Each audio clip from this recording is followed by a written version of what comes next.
આદરણીય આચાર્ય શ્રી, વંદનીય ગુરુજનો તેમજ મારી સાથે અભ્યાસ કરતી મારી નાની મોટી વિદ્યાર્થી બહેનોને મારા નમસ્કાર. આજે અમે નાટક કરી રહ્યા છીએ તે તમે શાંતિપૂર્વક સાંભળો તેવી મારી અભિલાષા. મારું નામ સીતાપ્રા તન્વી છે. આજે હું આ નાટકમાં ગોપાળ બાપાનું પાત્ર ભજવીશ.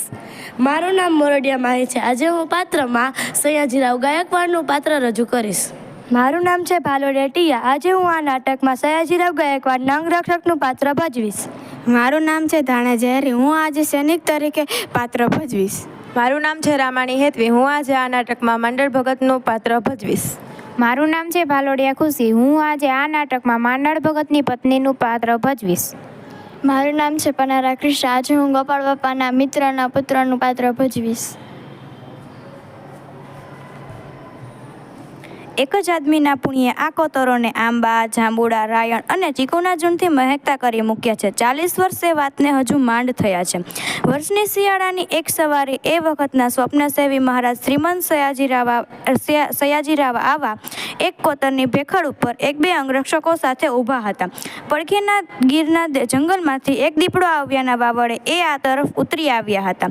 થોડાક શિકારીઓ ગોરડ બાવળના ઝાડા ઝાખરામાંથી નીચેની કોતરમાં જતી કેડીએ સાવચેતીથી ઉતરતા હતા.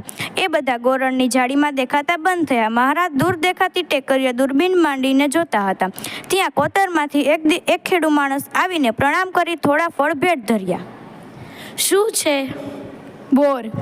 બોર મુઠ્ઠી જેવડા ક્યાંથી લાવ્યા? અહીંની મારી બોરડી પરથી મેં જાતે ઉછેરી છે. ભેટ ધરવા આવ્યા હશો? ના જી, ભેટ લેવા આવ્યો છું. ત્યારે તો લોભે લોભે આવ્યા છો. કહો શું અરજ છે? મહારાજ, અરજ તો એટલી જ છે કે આ કોતર મને યોગ્ય કિંમતે આપો. માંગણી કરજો. માંગણી કરીએ તો વર્ષ 3 થઈ ગયા. કોણ દાદ દે છે? તો આપ શું કરશો? અહીંની બધી બોરડી ઉછેરશો? બોર પણ આ ગામડાના છોકરાને નથી મળતા. પરંતુ સાચું કારણ તો એ છે કે આ ધરાનું દળ સાચું છે. ગમે ત્યાં 8 હાથે પાણી નીકળે છે. જો સિંગોડાના પાકને કોઈક રીતે રોકીએ તો તેમાં બનારસી લંગડો પાકે ને ગરીબના અમરફળ ઢગલે ઢગલા ઉતરે. દીપડા રંજાડશે નહીં? આ તમારી પડખેના દીપડા ન રંજાડે તો એ ઘણું. મહારાજે ઊંચું જોયું. એમની ભમરો ઘડીક ખેંચાય. એમને મોઢીમોઢ કહેનાર આવું કોણ હતો? જોયું તો બોલનાર મરક મરક હસી રહ્યો છે. નેણમાં ફરિયાદના રોષને બદલે સહજ કૌતુક છે. સયાજીરાવને માણસને પારખવાની શક્તિ અચૂક હતી. એમણે ધારી ધારીને બોલનારને જોયો. ઊંડો શ્વાસ લીધો.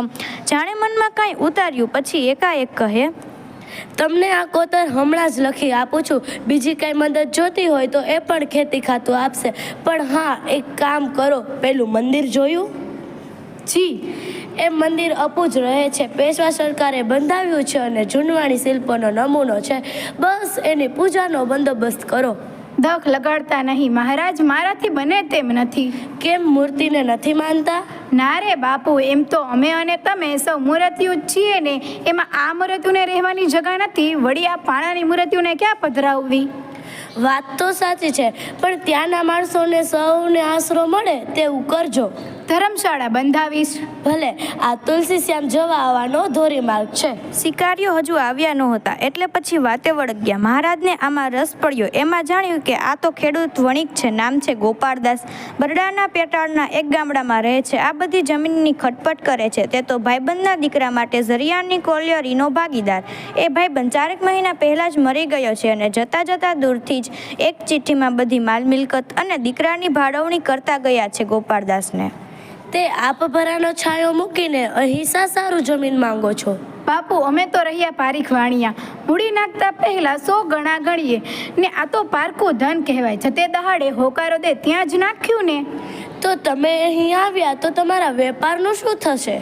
વેપાર કંઈ કરવો જ નથી ને. હરિનામનો જ વેપાર કરવાનો મારા ગુરુએ કહ્યું છે. ગુરુ? કોણ ગુરુ? ગુરુ માંડણ ભગત થઈ ગયા ધોરાજી પડખે. એની આત્માની ગુલાબી કોળીથી એ ભલભલા રીધી સીધી વાળાએ જોઈતી નથી. નામ તો સાંભળ્યું નથી, પણ તમે કંઈક ચમત્કાર તો જોયો હશે.